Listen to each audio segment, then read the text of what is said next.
స్థానిక సంస్థల ఎన్నికల్లో రిజర్వేషన్ల మార్పు ప్రతి 5 ఏళ్లకు ఒకసారి చేంజ్, ప్రతిసారి 10 ఏళ్లకు ఒకసారి చేంజ్ ఉంటుంది, కానీ ఈసారి 5 ఏళ్లకు ఒకసారి చేంజ్ చేసినట్టు మరి ఒక కీలక నిర్ణయం తీసుకున్నట్టు తెలుస్తూ ఉంది.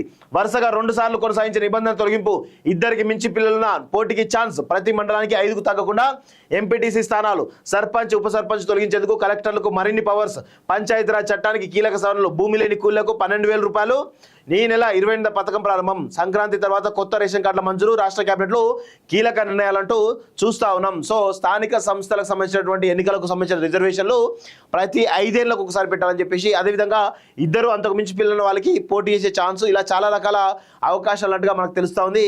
మొత్తానికైతే చాలా కీలకమైనటువంటి నిర్ణయాలు మంత్రివర్గాలు తీసుకున్నట్టయితే తెలుస్తూ ఉంది.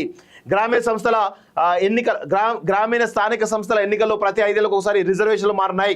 సర్పంచులు, ఎంపీటీ సభ్యులు, జెడ్పీటీ సభ్యులు, ఎంపీపీలు, జెడ్పీ చైర్మన్ల రిజర్వేషన్లు ప్రస్తుత ఎన్నికల్లో చేంజ్ కానున్నాయి. రిజర్వేషన్లు వరుసగా 2 సార్లు కాకుండా ఒకేసారి ఉండే విధంగా పంచాయతీరాజ్ చట్టం 2018లో ప్రభుత్వం మార్పులు చేసింది. ఇద్దరికన్నా ఎక్కువ మంది పిల్లలు ఉన్నవారు సైతం గ్రామీణ సంస్థల ఎన్నికల్లో పోటీ చేసేందుకు అవకాశం ఇవ్వాలని నిర్ణయం తీసుకున్నది. ఈ మేరకు సోమవారం అసెంబ్లీలో 3 గంటల పాటు జరిగిన కేబినెట్ సమావేశంలో పలు కీలక నిర్ణయాలు తీసుకున్నది.